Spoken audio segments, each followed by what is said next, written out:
안녕하세요. 9월 5주차 고팍스 뉴스레터입니다.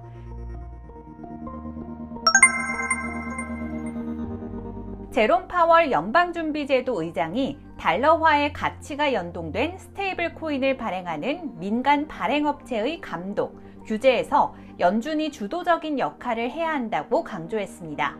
미 투자 전문지 배런스에 따르면 27일 프랑스 중앙은행이 주최한 디지털 금융을 주제로 한 컨퍼런스에서 파월 의장은 스테이블 코인이 널리 사용된다면 향후 규제 초점은 가상자산의 영향력에 더욱 초점을 맞춰야 함을 밝혔습니다.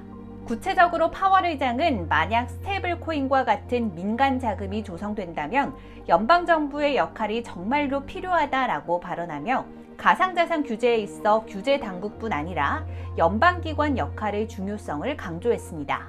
또한 파월은 탈중앙화 금융에 대해 전통적인 금융과 유사하다고 평가하며 이는 참신한 활동이며 실제적인 패러다임의 전환이라며 우리는 디파이의 새로운 영역과 전통적 영역 모두에서 해야 할 일이 많으며 제재 회피나 자금 세탁에 연루되지 않도록 새로운 위험을 막기 위한 역할을 해야 한다라고 발언했습니다. 이외에도 파월은 연준이 디지털 화폐와 관련해 광범위한 평가를 진행하고 있다라며 연준이 발행하는 CBDC에 대해서 행정부와 의회의 승인이 필요하며 2년가량의 기간이 소모될 것으로 예상했습니다.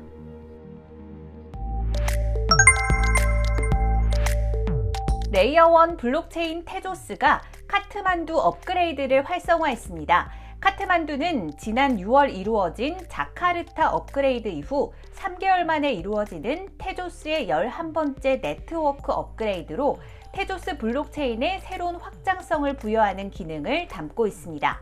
카트만두는 테조스의 옵티미스틱 롤업 등을 통한 오프체인 연산을 지원하는 기능과 트랜잭션 처리량을 개선하기 위한 블록 유효성 검사 프로세스를 간소화할 수 있는 기능을 추가하는 업그레이드인데요. 테조스 공식 프로포절에 따르면 이번 업그레이드는 새로운 기능 실험을 위한 영구적인 테스트넷 맞춤법 거버넌스 지원과 대리자를 선택하는 방식의 무작위성 개선도 이루어진 것으로 알려졌습니다. 한편 캐슬린 브라이트만 테조스 공동 창업자는 카트만두는 하드포크 없이 업그레이드할 수 있도록 설계됐다라며 이처럼 다른 블록체인과 달리 테조스는 이런 이벤트를 감안하여 개발됐기에 원활한 업그레이드를 진행할 수 있다라고 밝혔습니다.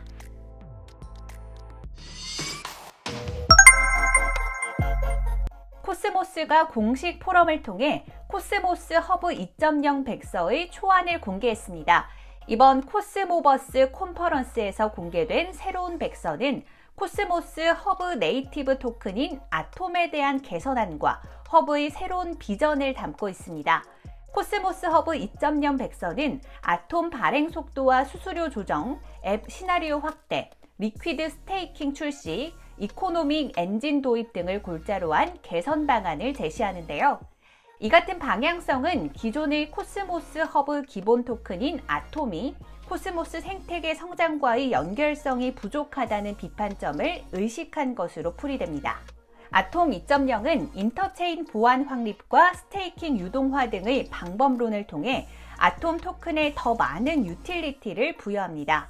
또한 백서에는 아톰의 발행량을 낮추는 토큰노믹스가 포함되어 궁극적으로 아톰의 연간 인플레이션율을 1% 수준까지 낮출 계획입니다. 이러한 새로운 로드맵에 따라 업계에서는 아톰 토큰이 코스모스 생태계에서 유의미한 기축 통화로 발돋움할 것이라는 기대감이 나오고 있습니다.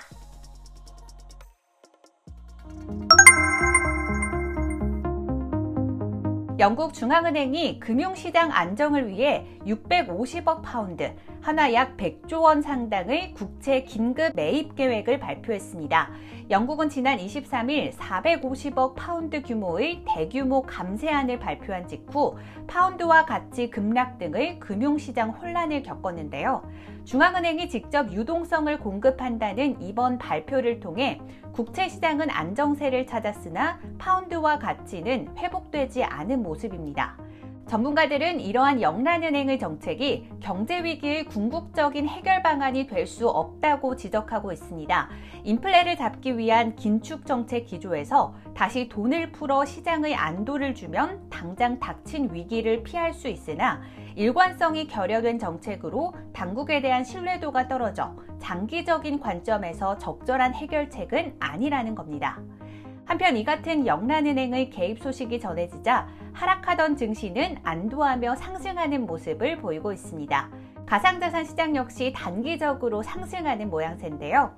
고팍스 원화마켓 기준 비트코인은 29일 18시 기준 2,700만 원 선에서 거래되고 있습니다. 영란은행의 긴급 시장 개입 조치로 인해 자산 시장이 반등하고 있습니다. 일각에서는 또다시 돈 풀기가 시작되면서 증시에 훈풍이 불 것이라는 기대감 섞인 반응도 나오고 있습니다. 다만 전문가들은 이러한 영국의 대응이 지속 불가능하며 급한 불 끄기에 불과한 미봉책, 고육지책이라고 지적하는 모습입니다. 전형적인 약세장 랠리라는 진단도 나오고 있는 만큼 안전하고 신중한 투자 이어나가시길 바랍니다.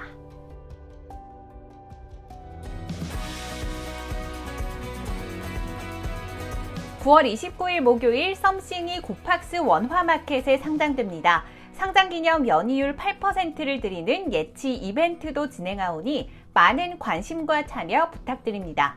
더 자세한 내용은 공지사항을 통해 확인해 주시기 바랍니다. 보다 다양하고 편리한 거래 환경을 제공해 드리기 위해 USDC 마켓이 새롭게 신설되며 기존 BTC 마켓은 종료합니다. 더 자세한 내용은 공지사항을 확인해 주시기 바랍니다. 거래 수수료 무료 이벤트가 9월을 마지막으로 종료되며 2022년 10월 1일부터는 거래 수수료가 부과됩니다. 더 자세한 내용은 공지사항을 확인해 주시기 바랍니다. 지난주 이더리움 머지 편에 이어 이번 주는 리플에 대한 이야기입니다. 지난 2020년 12월 SEC의 소송 이후 2년 가까이 이어져 오는 치열한 소송전. SEC는 리플사에 왜 소송을 걸었으며 현재 어떤 상황일까요?